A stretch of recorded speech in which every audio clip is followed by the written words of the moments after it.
विजय माल्या का नाम भारतीय उद्योग और व्यापार जगत में कभी सम्मान और सफलता का प्रतीक माना जाता था, लेकिन समय के साथ उनका नाम विवादों, धोखाधड़ी और आर्थिक अपराधों से जुड़ गया। विजय माल्या का जन्म 18 दिसंबर 1955 को कोलकाता, पश्चिम बंगाल में हुआ था। उनके पिता विट्ठल माल्या भी एक प्रसिद्ध उद्योगपति थे, जिन्होंने यूनाइटेड ब्रेवरीज ग्रुप की स्थापना की थी। विजय माल्या ने अपनी प्रारंभिक शिक्षा सेंट जेवियर्स कॉलेज, कोलकाता से पूरी की और बाद में वाणिज्य विषय में स्नातक की डिग्री प्राप्त की। वह कॉलेज जीवन में ही नेतृत्व और सामाजिक गतिविधियों में सक्रिय रहे। 1983 में अपने पिता की मृत्यु के बाद विजय माल्या ने महज 28 वर्ष की आयु में यूनाइटेड ब्रेवरीज ग्रुप यूब ग्रुप के अध्यक्ष का पद संभाला और अपने करिश्माई नेतृत्व से इस ग्रुप को एक बहुराष्ट्रीय कंपनी के रूप में स्थापित किया। उन्होंने किंगफिशर ब्रांड को बियर उद्योग में एक प्रतिष्ठित नाम बनाया और आगे चलकर किंगफिशर एयरलाइंस के रूप में विमानन क्षेत्र में कदम रखा, जिसे 2005 में शुरू किया गया। शुरुआत में यह एयरलाइन अपनी लग्जरी सेवाओं और ब्रांडिंग के लिए जानी गई, लेकिन भारी खर्च और प्रबंधन की विफलताओं के कारण कंपनी पर धीरे-धीरे कर्ज बढ़ता गया। विजय माल्या ने कई अन्य क्षेत्रों में भी निवेश किया, जैसे racing team, force, India F1, real estate, retail और मीडिया। एक समय पर उन्हें किंग ऑफ गुड टाइम्स के नाम से जाना जाता था, जो उनके भव्य जीवन शैली, पार्टियों, मॉडल्स और याट्स की वजह से मीडिया में लोकप्रिय था। लेकिन 2012 ये आते-आते किंगफिशर एयरलाइंस पूरी तरह से कर्ज में डूब गई और इसका संचालन बंद हो गया। इसके चलते कई बैंक, जिनसे माल्या ने अर्न लिया था, आर्थिक संकट में आ गए। उन पर लगभग 9,000 करोड़ रुपए की धोखाधड़ी और मनी लॉन्ड्रिंग के आरोप लगे। 2016 में विजय माल्या भारत छोड़कर ब्रिटेन चले गए और तभी से भारतीय एजेंसियां उन्हें भारत वापस लाने की कोशिश कर रही हैं।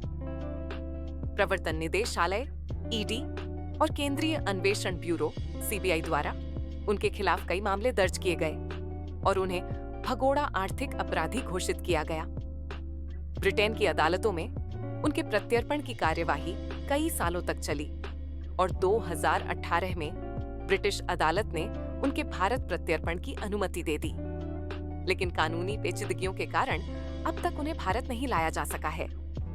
विजय माल्या का मामला भारत में कॉर्पोरेट नैतिकता, बैंकिंग प्रणाली की कमजोरियों और राजनैतिक संरक्षण जैसे विषयों पर गहन बहस का कारण बना। वहीं एक समय के चकाचौंध और सफलता की मिसाल बने इस उद्योगपति का जीवन यह दर्शाता है कि कैसे अत्यधिक महत्वाकांक्षा, जोखिमपूर्ण निर्णय और जवाबदेही की कमी किसी भी बड़े साम्राज्य को गिरा सकती है। विजय माल्या की संपत्ति को जब्त किया गया, उनके महलों, याट्स और निजी विमानों को नीलाम किया गया और वे आज भी विदेश में कानूनी लड़ाई लड़ रहे हैं। उन्होंने खुद को हमेशा निर्दोष बताया है और दावा किया है कि उनके खिलाफ की गई कार्रवाई एक राजनीतिक प्रतिशोध है। बावजूद इसके, जनता और बैंक कर्मचारी जिनकी नौकरियां गईं और बैंक जिनकी आर्थिक स्थिति डगमगा गई, उनके लिए विजय माल्या एक उदाहरण है कि कैसे बड़े कारोबारी सत्ता, राजनीति और व्यवस्था का लाभ उठाकर देश की आर्थिक स्थिति को नुकसान पहुंचा सकते हैं। उनका जीवन अब भारत में एक चेतावनी की तरह देखा जाता है। शुरुआत एक महत्वाकांक्षी और कुशल उद्यमी के रूप में और अंत एक भगोड़े आर्थिक अपराधी के रूप में, जो कभी देश के चमकते सितारों में गिना जाता था। विजय माल्या, जिन्हें कभी किंग ऑफ गुड टाइम्स कहा जाता था, एक समय पर भारत के प्रमुख उद्योगपतियों में से एक थे, लेकिन वे तब विवादों में घिर गए जब उन पर बैंकों से लिए गए लगभग 9,000 करोड़ रुपए के आर्न को चुकाए बिना विदेश भाग जाने का आरोप लगा। माल्या की किंगफिशर एयरलाइंस को भारी घाटा हुआ और उन्होंने विभिन्न बैंकों से बड़े-बड़े लोन लिए, लेकिन जब कंपनी डूबने लगी तो उन्होंने लोन चुकाने में विफलता दिखाई। 2016 में वह चुपचाप भारत छोड़कर लंदन चले गए, जिसके बाद भारत सरकार ने उन्हें वित्तीय अपराधी घोषित कर दिया और उनके प्रत्यर्पण की मांग की।